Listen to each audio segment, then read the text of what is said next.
Bienvenidos a El Ático, un podcast donde estamos a la altura de nuestros oyentes.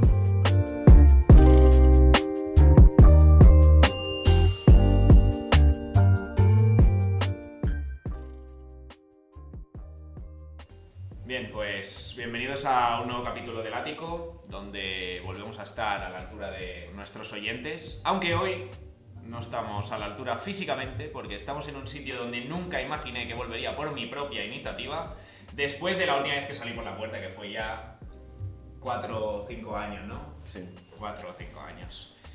Hoy volvemos al instituto en el que tanto mi compañero Uriol y yo, y como también nuestro especial invitado, que aún no lo voy a presentar, y los que están detrás de cámaras, Óscar Molero y Eric Panadés, donde nos hemos formado, y más que formado, hemos pasado muchas horas y buenos momentos, vamos a dejarlo ahí. Y lo hacemos para charlar un rato con quien ha sido uno de los profesores que más nos han marcado en toda nuestra etapa estudiantil, a los cuatro. Yo me atrevo a decir personalmente que estás en mi top 2 de profesores. Sé que te va a ofender esto, que no diga top 1, pero es que si no eres tan humilde en la entrevista y tengo que decírtelo así. Profesor de lengua castellana y literatura española, además de tener un máster en la Universidad de la Vida, también.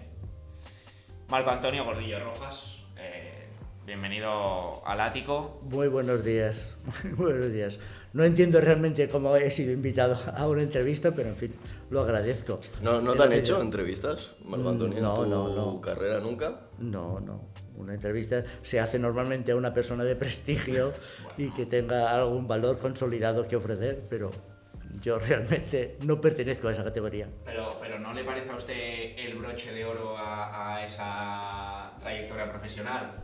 Bueno, broche porque ya se está acabando, ¿no? Broche, Sí. En realidad sí, ya es como el punto final prácticamente a mi trayectoria profesional.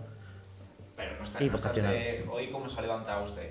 ¿Ilusionado un poco? Siempre me levanto ilusionado cuando vengo a clase. Vale. No, o sea que no lo percibían cuando yo iba a clase, la ilusión con la que entraba. Claro. Sí. Bueno, la ilusión y el carisma, porque usted siempre ha tenido mucho carisma, ¿no, Antonio? No creo que tenga mucho carisma, creo que hay profesores que dejan más huella, más impronta en los alumnos. Yo simplemente hacía mi trabajo, explicaba las cosas que tenía que explicar. Lo que pasa es que las cosas que explicaba me gustaban o me gustan, y por lo tanto eso, supongo que se notaba un poquito. ¿Qué ha tenido a primera hora hoy? He tenido una clase de segundo de bachillerato de lengua y he explicado el tema de la semántica. Cosas muy rarotas que hoy en día piden para selectividad, porque piden una serie de términos, de palabras, que realmente yo no los incluiría en segundo de bachillerato, que los alumnos lo que han de hacer es saber interpretar textos y formular textos. ¿Puede dar ejemplos, no? No, yo por eso le quería preguntar también de por ejemplo, en la ESO y también en bachillerato, de decir si el plan educativo, sobre todo en el aspecto de la lengua castellana, los objetivos que se marcan, ¿no?, son los adecuados. Es decir, si los alumnos de segundo de bachillerato para ir a selectividad y después ir a la universidad están tratando temas, aspectos que usted considera que ya son, no quiero decir inútiles, pero poco adecuados tal vez, no sé si los objetivos son los correctos o cree usted que habría que reformular un poco esos objetivos. Los objetivos formulados son correctos, pero después las cuestiones concretas que ha habido en los últimos exámenes de selectividad en mi asignatura, que los exámenes los organizan desde las universidades. Y hay algunos elementos, algunos conceptos, algunos términos, algunos detalles de conocer que son más propios de filología, porque lo hacen profesores de filología, que de un alumno de bachillerato. Términos estos que nos ponen catáfora, anáfora, epanadiplosis, epanalepsis, el papel semántico, el aspecto léxico, cosas que incluso entre los propios filólogos son objeto de discusión y las tenemos que dar porque a lo mejor salen en el examen. Últimamente hay un listado de términos que cualquiera de estos puede aparecer y hemos de darlos, pero yo creo que esto en realidad no tiene ningún objetivo real en el dominio de la lengua de un alumno de segundo de bachillerato o de un alumno que quiera entrar a la universidad. Entonces habría que priorizar, por ejemplo, la comprensión lectora mucho más. ¿O? La comprensión lectora habría que priorizarla en etapas anteriores. El saber leer y entender lo que se lee debía ser ya cuando uno llega a bachillerato, uno no tendría que tenerlo esto como objetivo, creo yo. Entonces, ¿qué otros objetivos habría que El tener? objetivo es profundizar en la interpretación de los textos, y esto es lo que se hacía, por ejemplo, en los comentarios de literatura, y sobre todo en la expresión, saber expresar bien, utilizando un vocabulario, saber utilizar diferentes tipos de textos para formular argumentaciones. Supongo que esto se habrá tratado bastante en periodismo también, ¿no? Bueno, saber dar la opinión, un poco, sí. tener un léxico más enriquecido. Estas cosas. Y después también tenemos que valorar, digamos, desde diferentes aspectos de cada asignatura, porque hay un montón de asignaturas para los alumnos. La mayoría de ellas a cualquier alumno no le interesa nada. Le interesa alguna, un par, que son aquellas a las que en principio se va a dedicar. Quiero estudiar la carrera de esto, quiero dedicarme a esto. Pero las demás asignaturas, los otros conocimientos que ofrecemos en la educación secundaria, que en teoría, digamos que no sirven para nada, no los voy a utilizar en mi vida nunca, hacer una raíz cuadrada, saber el complemento directo. Pero sin embargo, en la etapa de formación del ser humano, que es la etapa de la juventud, de la adolescencia, cada profesor estamos, digamos, ejercitando, haciendo una gimnasia del cerebro, para que el cerebro, que ahora tiene la capacidad, pues pueda adquirir muchos conocimientos, irse desarrollando. Esto es bueno. Y también tenemos que decirle luego a la sociedad, cuando firmamos un título, el alumno tiene la capacidad para comprender cosas diversas. Puede comprender unas pequeñas cosas de matemáticas, de lengua, de historia, aunque luego no se dedique a esto. También tenemos que decirle, ha hecho un curso en que tiene una cultura general y lo podemos confirmar porque sabe este detalle, este otro, de diferentes asignaturas. Luego, claro, la vida a cada uno le lleva por unos caminos muy concretos, pero es bueno saber de todo, y hemos de forzar a los alumnos, a las personas, a que demuestren que tienen la capacidad mental para aprender esto, por lo menos en un momento de su vida, que luego lo olvidará en el verano, ¿vale? Pero en unos momentos tiene la capacidad, y es lo que firmamos. En teoría es lo que se firma cuando uno da un título. Este alumno ha demostrado que tiene la capacidad de comprensión general de tal cosa. No creo que se deba omitir. Sí, cuando se firma y cuando se paga también el título, no son baratos. No son baratillos. No son baratos los títulos. Y sobre esto que has dicho que de cierto modo estáis como forzados a enseñar a los alumnos de todo, por lo que has dicho, para que salgan formados generalmente. Y claro, hay alumnos que le gustan una asignatura, dos, y las demás le da igual. ¿Crees que esto es una de las causas, no la única, pero una de ellas, que hacen que las generaciones, yo lo noto cada vez más, como que infravaloren la educación? El hecho de, ostras, es que voy al instituto y hago muchas asignaturas que no me interesan. O la típica frase de que estamos aprendiendo muchas cosas que no vamos a emplear nunca en nuestra vida. Pero hablas del término generaciones, y esto pasaba en mi época, y, es decir, siempre hay las cosas que te interesan y las otras que has de decir para cumplir, etcétera. Pero tienes que cumplirlas, ¿no? La educación empezó siendo un privilegio de los nobles, privilegio de los ricos. Luego fue ya, pues esto, una especie de lucha por adquirir un derecho.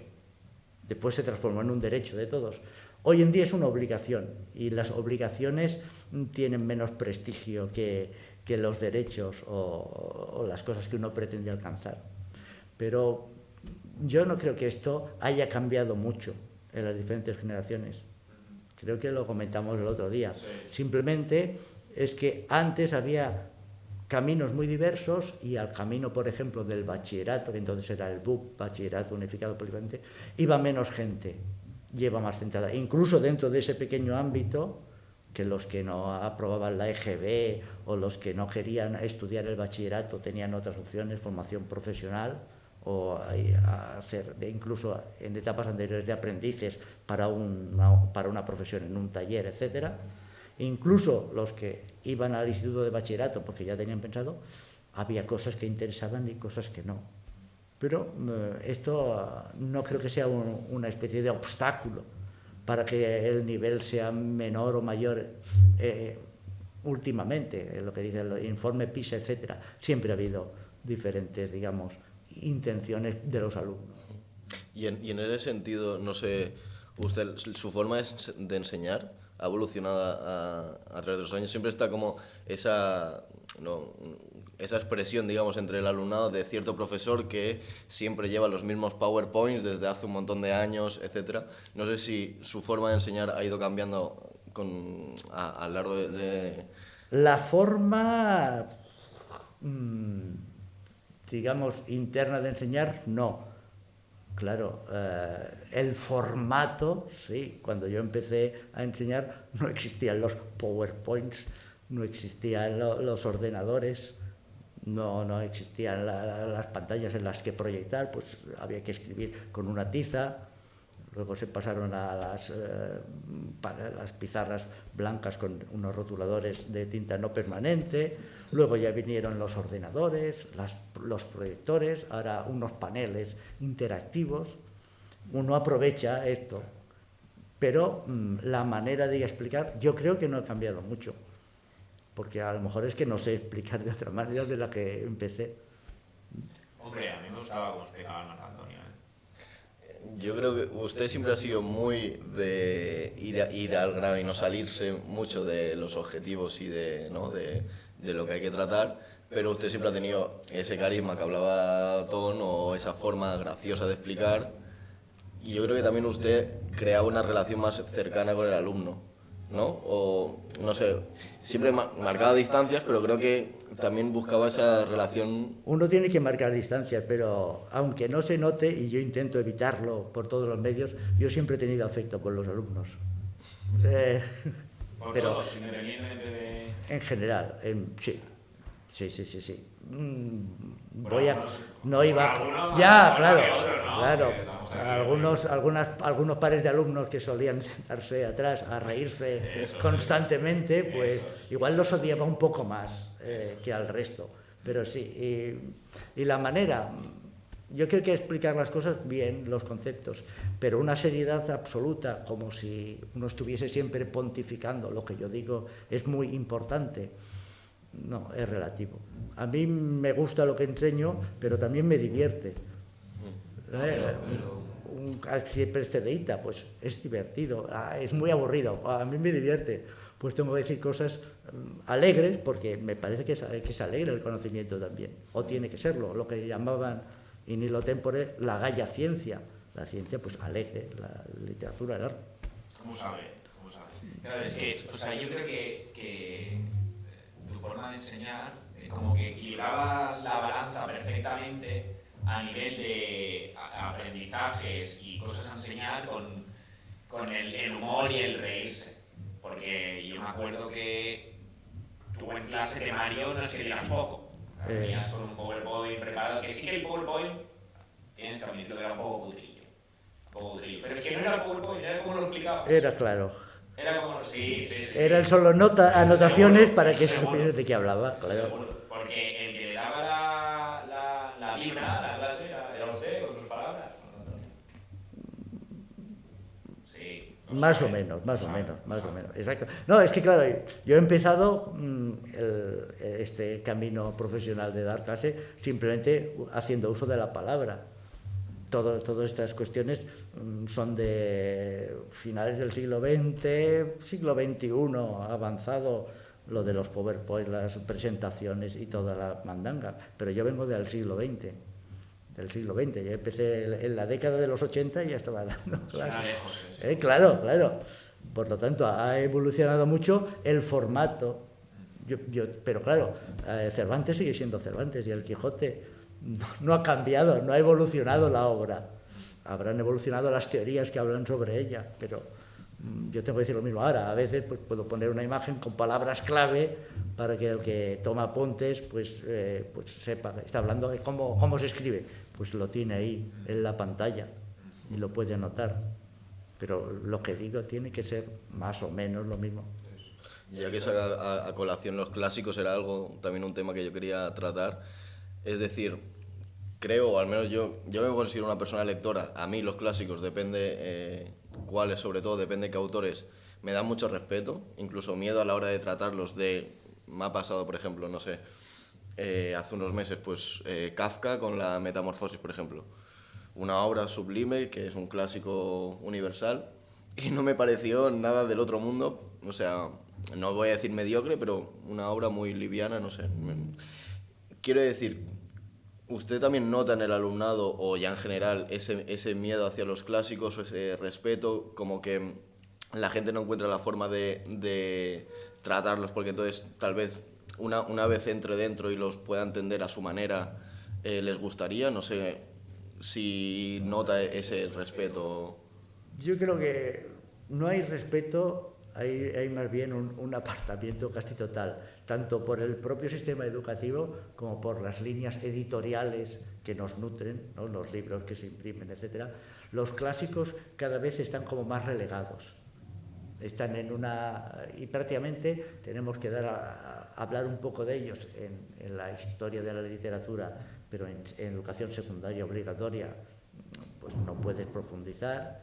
Y luego en el bachillerato prácticamente una asignatura que es optativa y que a veces se ofrece y a veces no, que es literatura, que es donde podían estar presentes, para explicarlo, está casi en trances de desaparecer. Ahora, por ejemplo, hemos tenido años que en 2 horas a la semana había que dar toda la literatura española, desde la Edad Media a la contemporánea. Eso es prácticamente, esto es realmente imposible. Pues no puedes profundizar en ninguno, a no ser que entonces te dejes a todos los demás, porque cuando profundizas en uno pierdes tiempo para los demás. Y el alumno realmente no conoce bien a esos clásicos, ni siquiera interesan mucho porque no los han tenido como una constante referencia. Yo sí lo tuve porque nos educaban y tenían estos nombres, constantemente salían y al final tenías una especie de curiosidad.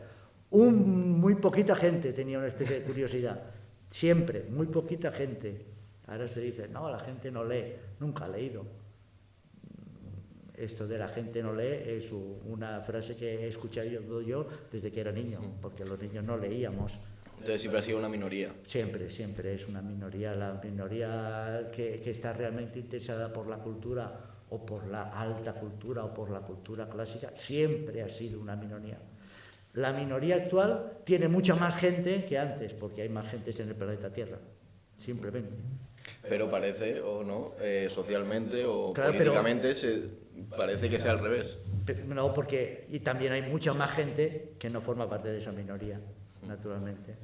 Y, o sea, yo reconozco que a mí los clásicos, llámale El Quijote, llámale Fuenteovejuna, llámale La Celestina, que los dimos todos en literatura española, a mí en un principio me producían ese rechazo de, ostras, esto va a ser un tostón.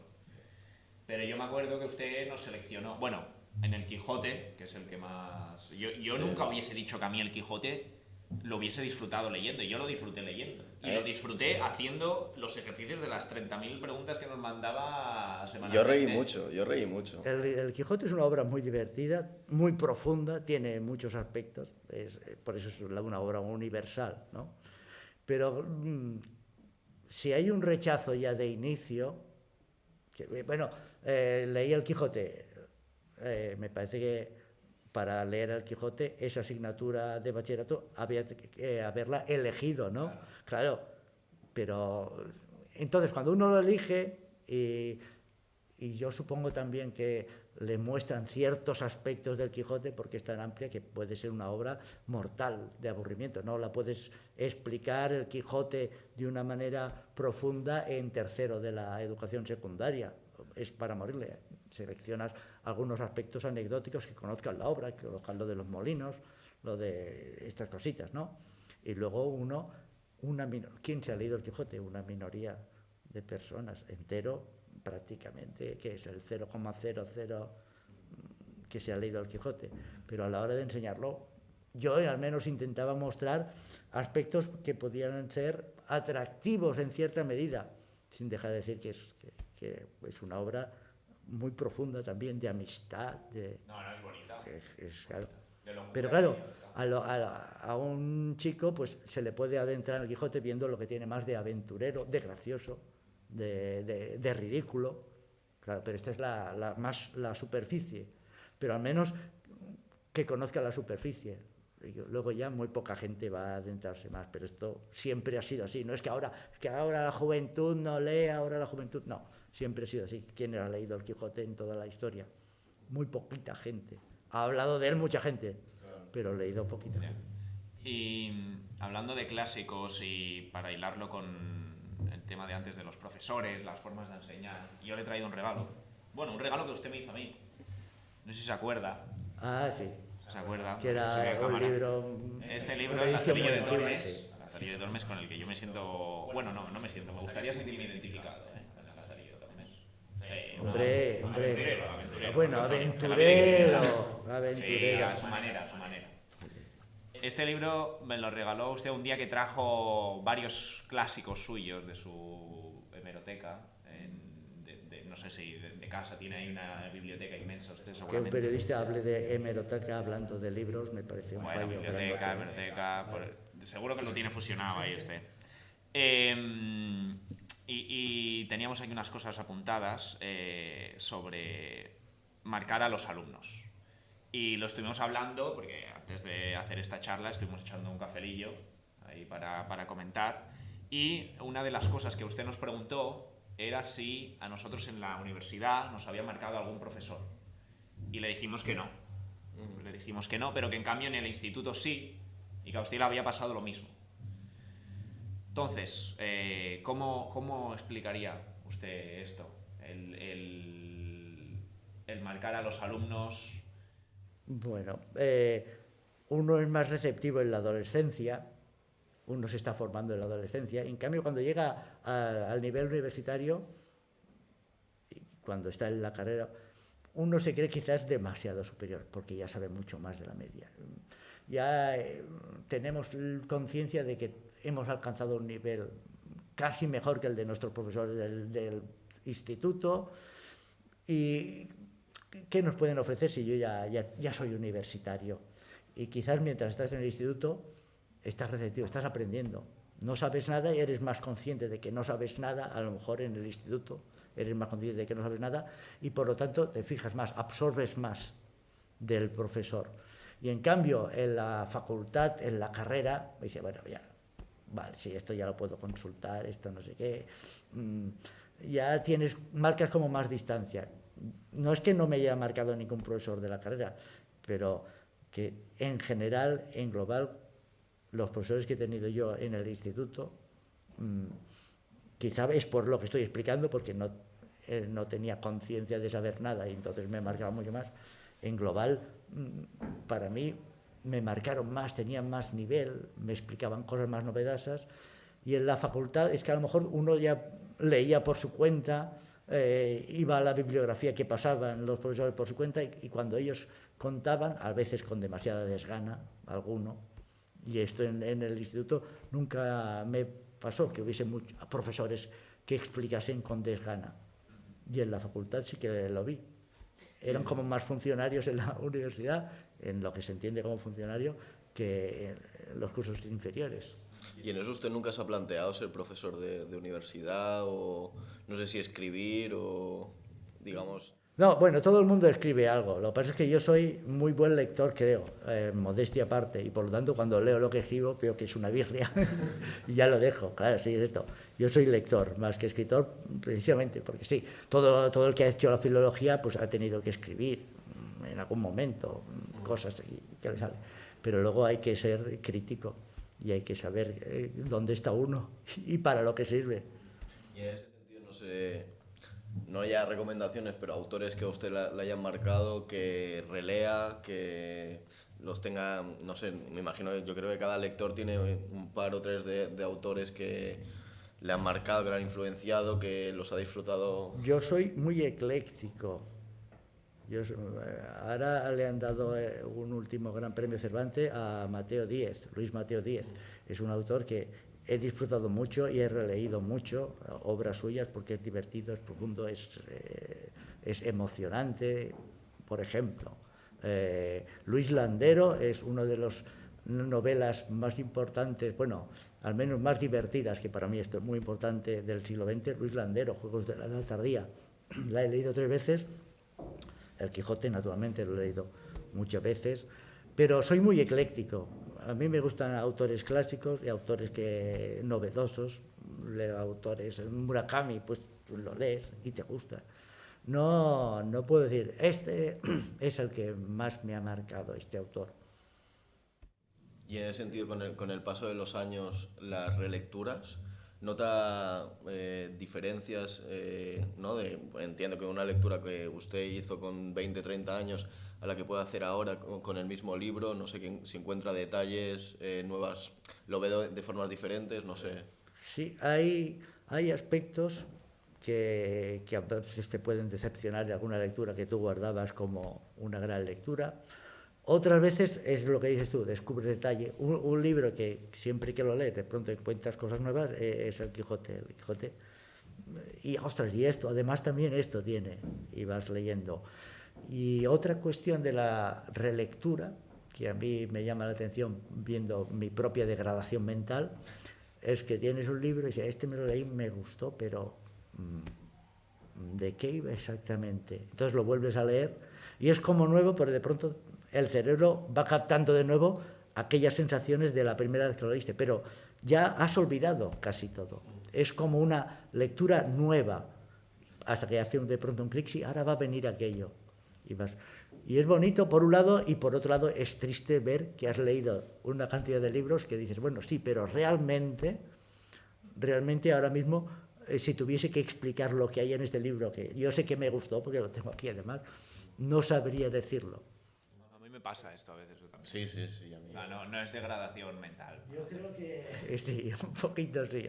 Si lo tienes un libro, sabes que te ha gustado, y dices, ¿por qué me ha gustado tanto? Y lo vuelves a leer y empiezas a ver, y es todo nuevo, y dices, bueno, me interesa, pues sí que es bueno, sí, por esto. Claro, cuando haces el clic. Sí, pero es la cuestión de la relectura, es un gran placer en este sentido, pero partes de una gran, digamos, situación negativa. Dices, ostras, ¿qué es lo que había encontrado yo en este libro para que me hubiese gustado tanto? Yo recomiendo mucho las relecturas. Lo que pasa es que, aparte de las relecturas, hoy en día hay tantas publicaciones que es imposible mantenerse al día. Yo renuncio a decir, ¿cuáles son las últimas novelas? Da igual. Si cada día se publican 7.000 novelas. Y cada vez hay más premios. Sí. Y si tuviese que empezar a releer todo lo que he leído en mi vida, pues ya tengo con las lecturas para más allá de lo que me queda. No tendría que leer nada nuevo, pero voy alternando últimamente mucho libros ya leídos con libros nuevos.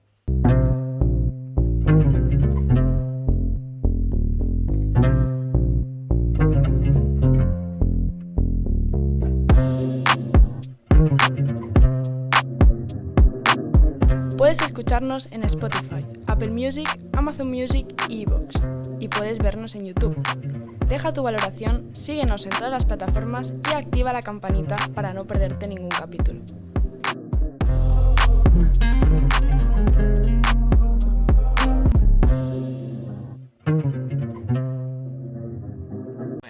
Bueno, dejando de lado un poco la literatura, que yo sé que es un gran fan, pero ya ha quedado bien explicado. En el ático nos gusta hablar de anécdotas, de relatos. Decimos que de lo sencillo y de los detalles que parecen que tienen menos importancia, nos gusta hacer relatos en base a esto, ¿vale? Y yo recuerdo una de las anécdotas, una de muchas en clase, era que yo le avisé a usted con antelación una semana, a lo mejor. O sea, quiere decir que tiene buena memoria, de que era mi aniversario. 16 de enero de 2001, no sé si se acordará aún, ya no se acordará. Y el señor Marco Antonio Gordillo Rojas se presentó, ¿no?, el mismo día, que no sé en qué caía, pero creo que era encima a última hora o penúltima hora, ya de estas horas que dices, pero como venía el Marco Antonio, pues... Y en una de las diapositivas de esos famosos PowerPoints apareció mi foto del DNI, que es ya sabéis cómo son estas fotos, ¿no? Ya sabéis cómo son estas fotos. Y ponía, no recuerdo muy bien el mensaje, pero muchas felicidades a este chico de aquí, no sé qué. Y pasó usted, dejó la diapositiva 5 segundos y se puso a decir, no a chillar, pero que me han hackeado, y me señalaste a mí que me habían hackeado. Entonces... Igual hubo algo de esto, sí, ¿no? porque veo que la técnica ya forma parte de su mundo. Sí. ¿No? Entonces, esto también está un poco relacionado con el marcar a los alumnos y su forma de hacer. Un poquito. De vez en cuando hay que poner alguna de estas pausas. No puedes estar 45 minutos simplemente hablando directamente y agotando a la gente. Hay que hacer pausas.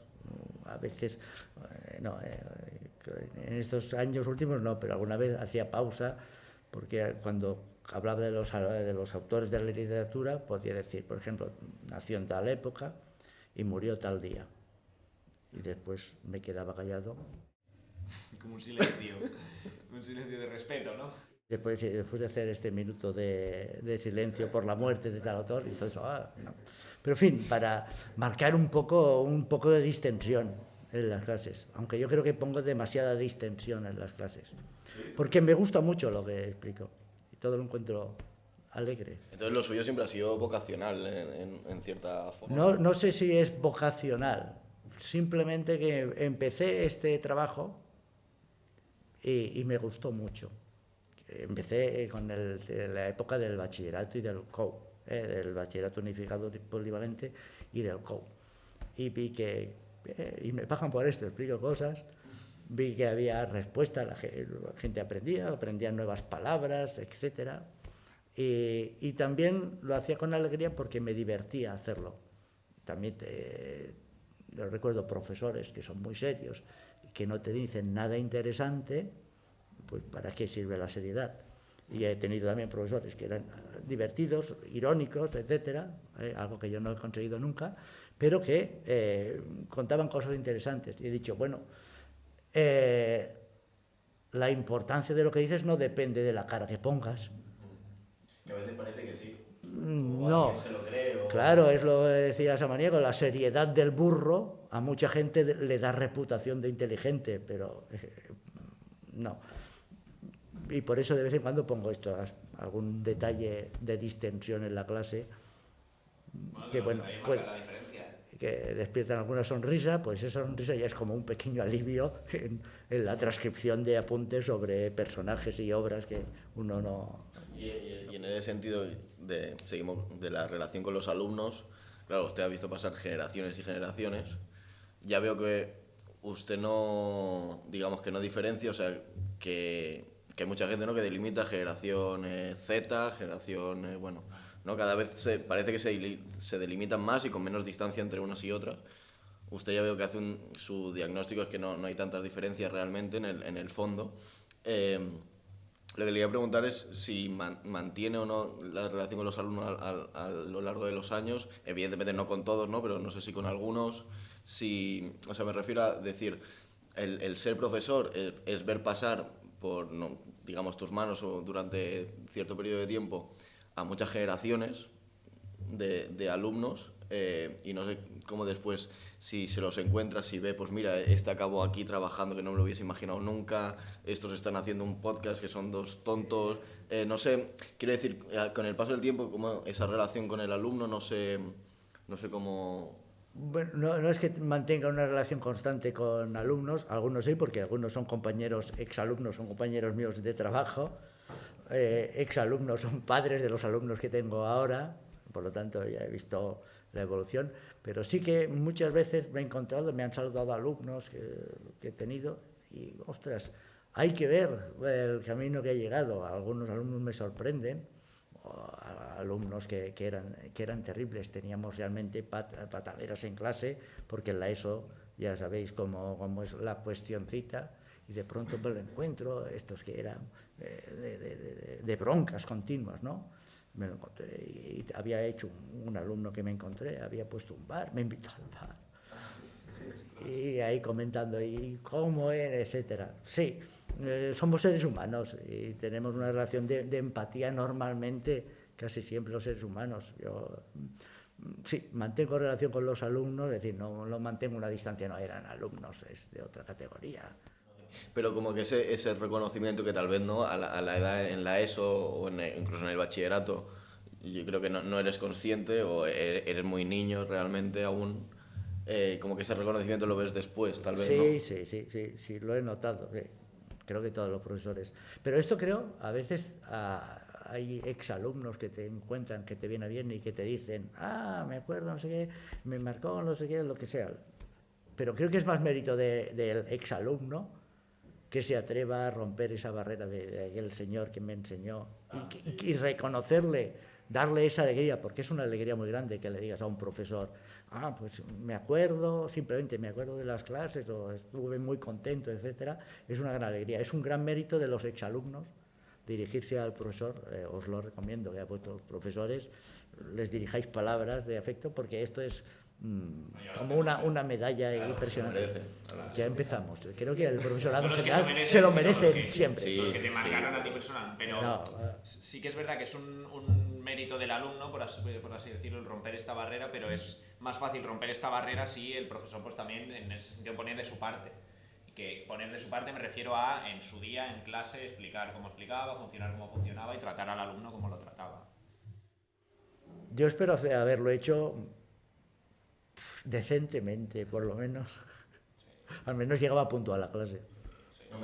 Hombre, eso sí. Lo que ahora lo comentamos fuera de cámaras, que claro, está siendo el tema de la última semana prácticamente de las pruebas PISA, que aquí en Cataluña han sido, pues bueno, los resultados han sido malos, aunque más allá de su opinión, que también se la quería preguntar, a mí me sorprende mucho, ¿no? Que, quiero decir, siempre también ha habido como un mensaje de los alumnos tampoco no nos tenemos que obsesionar por una marca, ¿no?, numérica, porque realmente en un examen no se define las habilidades de un alumno, hay que entender todo su contexto, etcétera. Pero ahora parece que todos los políticos, todo el mundo pierde el culo por un examen que también hay que dudar de su credibilidad por los intereses que hay detrás de eso, ¿no? Y ahora quieren cambiar toda la educación. Ya sé que es un tema más de primaria y no tanto de secundaria, pero no sé su opinión. Y también le quería preguntar de si cree que las ratios son bajas a nivel del profesorado y si, por ejemplo, en sus aulas o en sus clases, no digo en secundaria, o sea, en bachillerato, más en la ESO, por ejemplo, que tiene una clase, pues me imagino, de 30 alumnos, si, por ejemplo, que hubiera 2 alumnos ahí sería más beneficioso, o no sé, un poco la situación y cómo valora los resultados PISA. Bueno, los resultados PISA, por un lado, ha salido en la prensa, ha salido como noticia. Esto siempre preocupa a cualquier noticia negativa del ámbito que sea, preocupa mucho a los políticos y enseguida anuncian cambios, porque la situación, pero esto dentro del ámbito que sea. Por eso, para los políticos todos son prioridades, ¿no? La educación es una prioridad, la sanidad es una prioridad, el trabajo es cuando todos son prioridades no hay ninguna prioridad para los políticos, pero siempre que sale una noticia negativa pues intentan reaccionar al menos de cara al electorado, que es lo que le interesa, ¿no? Lo que dices tú, es más de primaria. Creo que si fallan en la lectura es que claro, fallan en la base de todo lo demás, porque no van a entender realmente lo que se les explique en cualquier otra materia, por eso fallan en todos. Por otro lado, los resultados PISA son creo que de unas 500 puntos, ¿no? Uno tiene 505 y uno tiene 497. Según cómo te ponen la gráfica, apenas es una variación muy pequeñita entre unos y otros, no es tanta. Según cómo te ponen la gráfica eliminando, parece que están muy separados. Realmente no sé hasta qué punto el tipo de pruebas que hacen, en qué se basan exactamente, si hay tanta diferencia entre los mejores y los peores. No sé si hay tantísima diferencia, porque claro, de 500, que uno saque 500 y otro saque 493, pues tienen un montón de cientos que han pasado todos, ¿no? Tampoco sé si es bueno, como hacen mucho, que es igual lo que pretenden hacer, preparar a los alumnos, porque en algunos países los preparan para las pruebas PISA, les pasan pruebas PISA, esto en realidad es tergiversar los resultados, y la prueba PISA tiene que ser una cosa totalmente neutral. ¿Cómo se enseña? De tal manera, vamos a ver qué resultados traen en estas pruebas, pero en algunos países sí, los preparan específicamente para pruebas PISA. No tiene mucho sentido. Para estar arriba de los rankings. Exacto, sí. Y los rankings en educación no tendrían que tenerse muy en cuenta los rankings. Lo de la ratio sí, por ejemplo.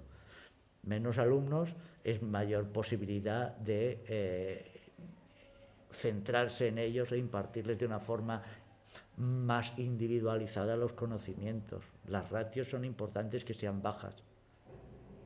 Esto sí. En ese sentido, por ejemplo, claro, en respuesta a estas pruebas, por ejemplo, que Francia ha anunciado, bueno, muestra la voluntad de querer separar aulas por niveles de los alumnos, pues en que se me entienda, en unos más listos, más mediocres, más justos.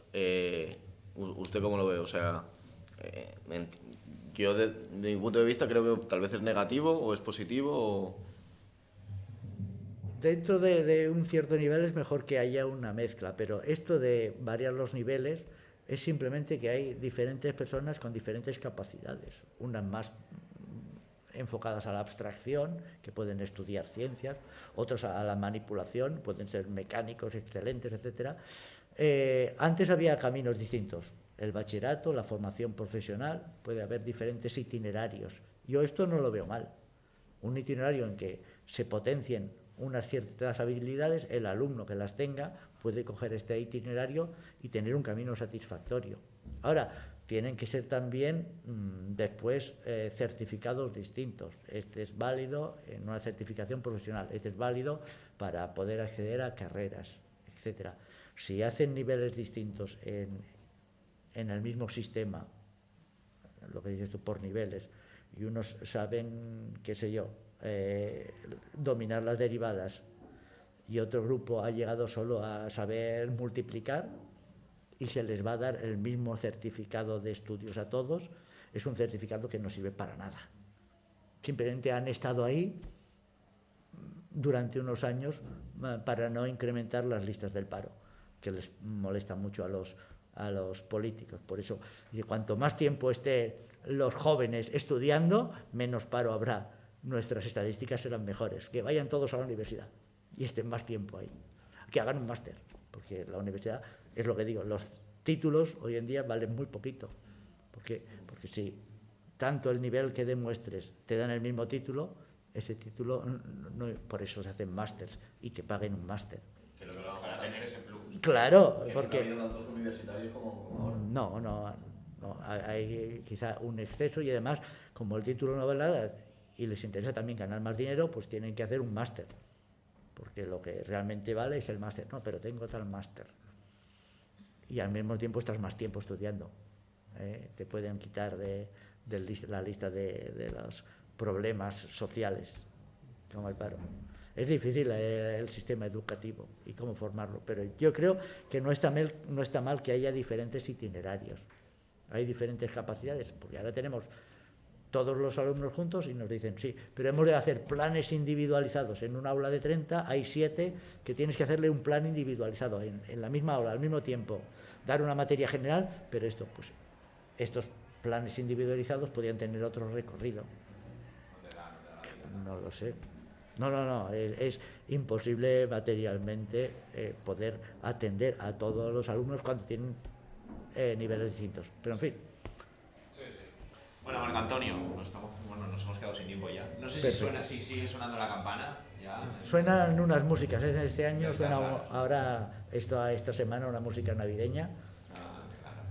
Claro. María Carey suena. No, Albert Pla. Bueno, mira. Bueno, me parece bien. Para cerrar ya, me gustaría que diera usted un consejo. No le voy a decir ni para los jóvenes, ni un consejo. De que si alguien se le acerca a usted, dame un consejo de vida. ¿Qué consejo le daría? Un consejo de vida. Sé buena persona, no hagas daño a los demás. Ya está, pues está. Parece un tópico así, lo típico, pero es algo importante, Yo diría que sí. Muchas gracias. Señor Marco Antonio. Muchas gracias a ustedes, caballeros. Y Y hasta aquí este capítulo del Ático. Espero que lo hayáis disfrutado tanto como nosotros y nos vemos en la próxima.